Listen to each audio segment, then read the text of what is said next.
Gang, gang, gang. It's your boy back with an all new reaction. Today we react to Thomas Sowell. Facts about slavery they don't teach you in school. Make sure you like, comment, and subscribe. I have a bunch of different reactions on my page. If that's what you into, drop in the comments what I should react to next. But let's get right into it.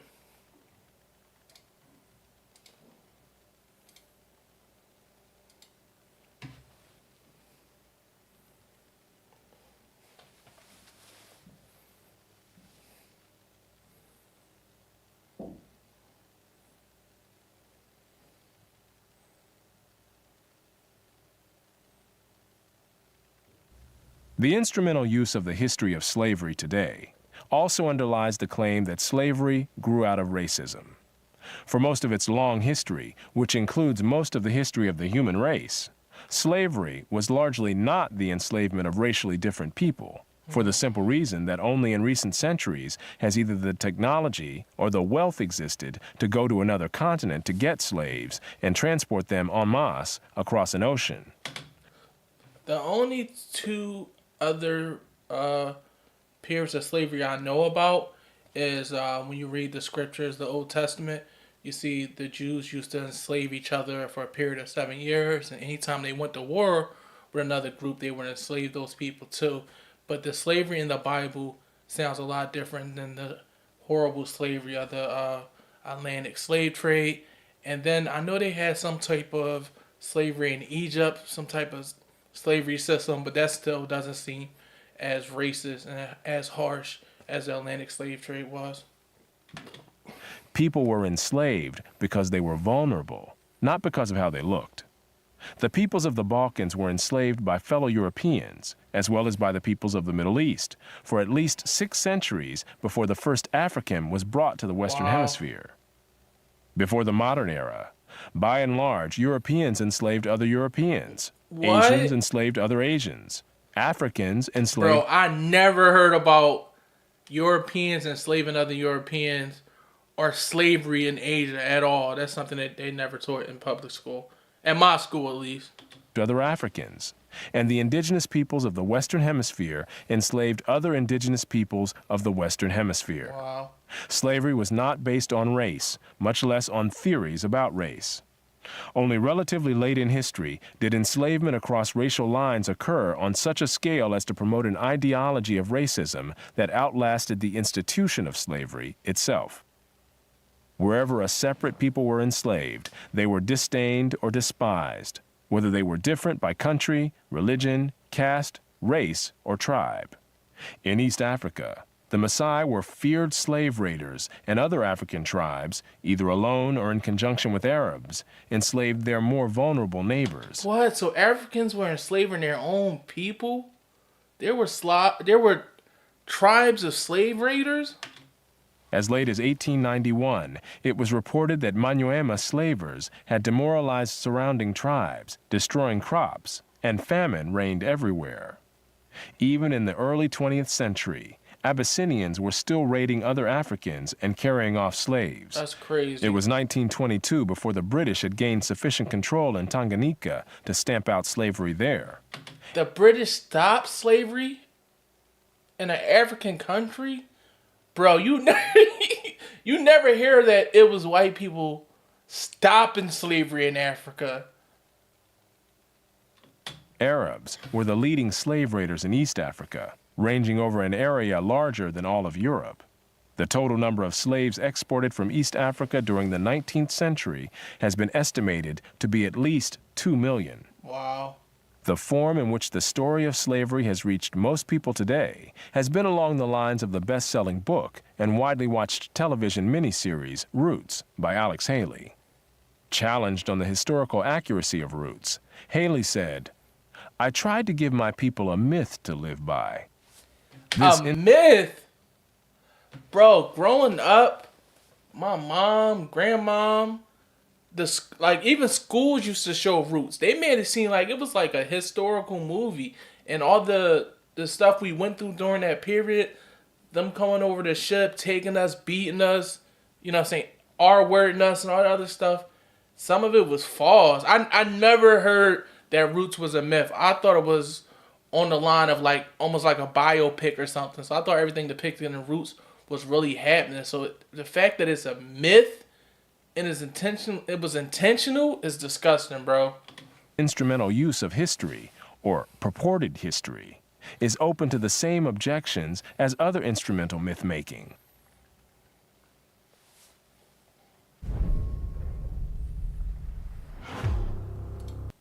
Despite the impression created by Roots, during the era of the massive slave trade from West Africa, a white man was more likely to catch malaria in Africa than to catch slaves himself. The average life expectancy of a white man in the interior of sub-Saharan Africa at that time was less than 1 year. By and large, men from Europe or the Western Hemisphere came to the coasts of Africa, bought their slaves, and left as soon as possible. Even so, the death rates among the white crews of the ships carrying slaves... I'm sorry for pausing it, but the way slavery was taught to us was white people came over on a big ship, raided everything, kidnapped people, beat people, R-word them, took them on the ship as property. I never heard anything about them coming to the shoreline and just buying people. I didn't know anything about them getting sick so they couldn't stay there for a long period of time. They made it seem like Africa was united and we was living kumbaya until the evil white man came and took us. I didn't know there were Africans participating in selling people. To the Western Hemisphere were as high as the death rates among the slaves themselves. It was only much later, after quinine and other medical measures enabled Europeans to survive where there were tropical diseases, was it possible for them to invade Africa in force and establish empires there. But by then, the Atlantic slave trade had already been ended. During the era of that trade, Africa was largely ruled by Africans, who established the conditions under which slave sales took place. The crew of a slave ship was in no position to defy African rulers and their armies by going out across the land and capturing people willy-nilly. The stronger African peoples captured and enslaved the weaker peoples. The same pattern found over the centuries in Europe, Asia, the Western Hemisphere, and Polynesia. In Nyasaland, the Ngoni and Yao swaggered over and terrorized other tribes. In Uganda, the Baganda made life miserable for their neighbors.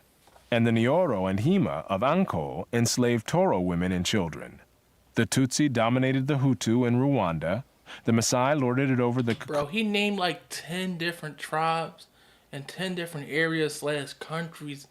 That's crazy. The whole Africa was participating in the slave trade and capturing each other. So it wasn't like a one-off instance. Everybody in Africa was just capturing each other, quote unquote, the strong people capturing the weak people and selling them. That's wild. Kuyu and Kamba, and the latter, in turn, held the Indorobo in a kind of serfdom. It was precisely the fact that Europeans, except for the Portuguese, seldom participated in the raids that captured and enslaved Africans that enabled most people in Europe and the Americas to remain oblivious to the traumatic experience that this was, with some Africans committing suicide to avoid capture and wives being whipped as they tried to cling to their husbands or children. Historian David Breon Davis pointed out that Europeans had little contact with the actual process of enslavement, and that as late as 1721, the Royal African Company asked its agents to investigate the modes of enslavement in the interior. Europeans typically saw only the end results, enslaved people being offered for sale on the coast. It was much the same story in the Ottoman Empire, where those who bought slaves had no idea what these slaves had been through before. The unique position of the Western world in the history, and especially the destruction of slavery, need not imply that there was unanimity within the West on this institution. In addition to whites who defended the enslavement of Africans on racial grounds, or who opposed general emancipation on social grounds, there were many whites, and even blacks, who defended slavery as a matter of self-interest as slave owners. Although most black owners of slaves in the United States were only nominal owners of members of their own families, There were thousands of other blacks in the antebellum South who were commercial slave owners, just like their white counterparts. Damn. An estimated 1/3 of the free persons of color in New Orleans were slave owners, and thousands 1/3 of the free black people in New Orleans owned slaves. of these slave owners volunteered to fight for the Confederacy during the Civil War. Black slave owners were even more common in the Caribbean. They volunteered. Right hand to God. I was taught in school that the slaves, that the black people that fought in the South for the Confederacy, they were forced. They were told if they didn't fight for the Confederacy, they would be killed, their family would be lynched, they'll be harmed even more, and that they didn't want to do it. So to hear that they volunteered is crazy, bro. In short, there were many defenders of slavery in the West, even in the 19th century. And outside the West, slavery was too widely accepted to require defense. Disgusting, bro. No other nation ended slavery in the same way as the United States did, and few ended it after so short a struggle, as history is measured. How and why did slavery end in most of the world? There were two major processes. Over the centuries, as more and more territories around the world consolidated into nation-states with their own armies and navies, raiding those territories to capture and enslave the people who lived within them became more hazardous in itself, and also risked military retaliation against the countries from which the raiders came. Thus, more and more peoples became off-limits to slave raiders over time. Put differently, the areas which remained subject to slave raiding over the centuries were primarily those where the people lived in smaller or weaker societies. Such societies continued to exist where it was difficult, for geographic or other reasons, to consolidate large areas under one government. Wow, that blew my mind, bro. Because it seems like we were lied to so much to make us feel like victims as black people, and that the white people were just so evil. They took us from our homeland. They beat us, essayed us, forced us into a war we didn't want to fight. It's crazy how the narrative is pitched to victimize us. But if you guys like these type of reactions, drop a like, subscribe. Let me know in the comments what I should react to next. God bless.